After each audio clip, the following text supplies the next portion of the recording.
दोस्तों नमस्कार। बिगिनिया संध्या से मैं कौशल तिवारी।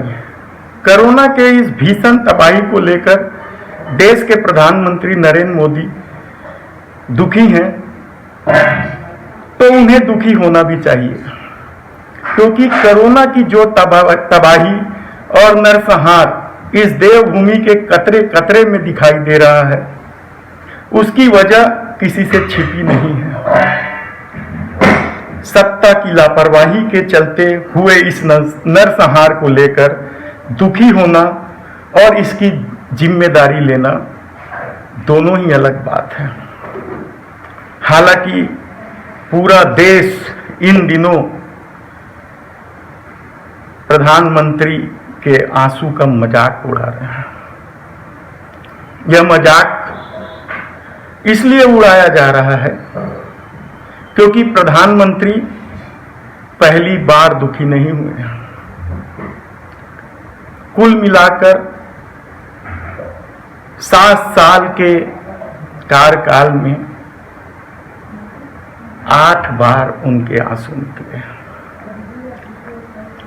शायद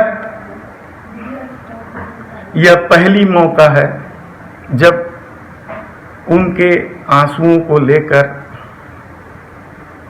पूरा देश मजाक उड़ा रहे हैं और विदेशों में भी खूब मजाक उड़ रहा है। दोस्तों,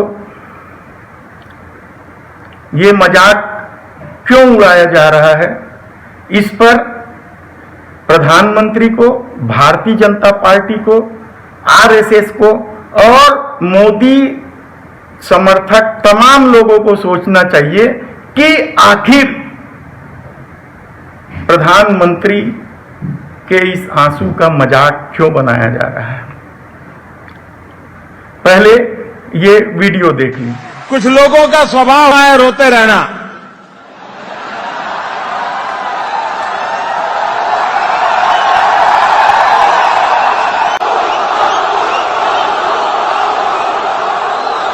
न मेरा रोने में विश्वास है न रुलाने में विश्वास।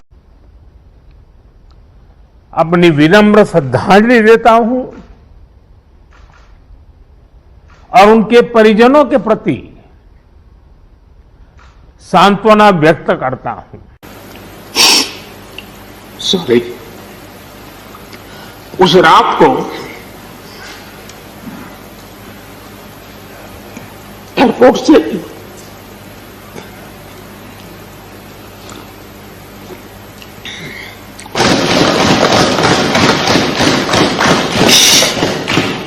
खाकी वर्दी वाले मेरे पुलिस के जवान हैं।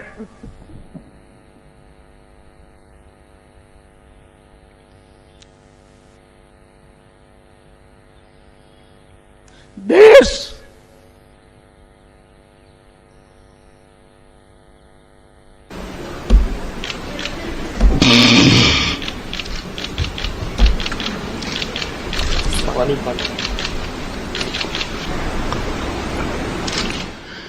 क्या मां की सेवा कभी कृपा हो सकती है? वैसे ही भाजपा भी मेरी मां। देशवासियों, मैंने घर, परिवार। दोस्तों, तो आपने ये वीडियो देखा। हम यह बिल्कुल भी नहीं कह रहे हैं कि नरसंहार के इस मंजर से प्रधानमंत्री जी दुखी होने का नाटक कर रहे हैं, क्योंकि जिस तरह से रुदन और वेदना के स्वर आकाश से ऊंचा होता जा रहा है, उसमें दुखी होने के अलावा कोई रास्ता भी नहीं है। सत्ता या नेताओं को लेकर कितनी भी मोटी चमड़ी की बात कही जाए, वह मोटी चमड़ी भी इस मंजर को देखकर इस रुदन के आगे पिघल जाएगी। फिर नरेंद्र मोदी तो देश के प्रधानमंत्री हैं। ऐसे में उनके दुख के सच होने को लेकर आश्वस्त होना चाहिए। हाँ, यदि वे अपनी लापरवाही का बयान नमस्ते ट्रंप से शुरू कर तमाम लापरवाही को गिना देते तो शायद उनके दुख पर न इतने मजाक उठते न इतने सवाल उठते। लेकिन सत्ता के प्रमुख पदों पर बैठे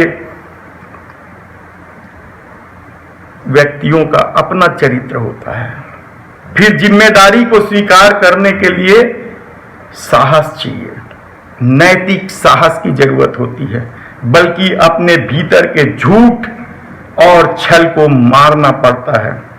और यदि राजा जिम्मेदारी स्वीकार कर ले तो फिर काहे का राजा।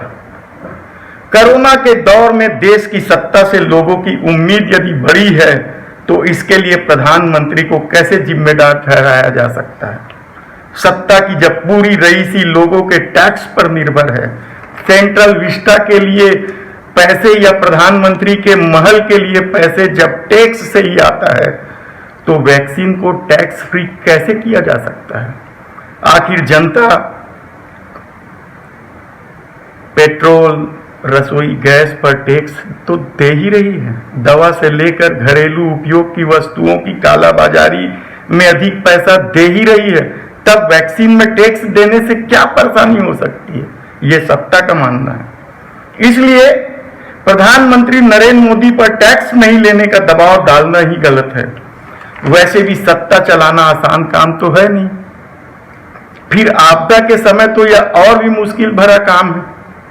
सलाह देने या आलोचना करने वालों का क्या है, उनका कौन सा पैसा लगना है, तब उनकी सलाह तो बेमानी ही हुई।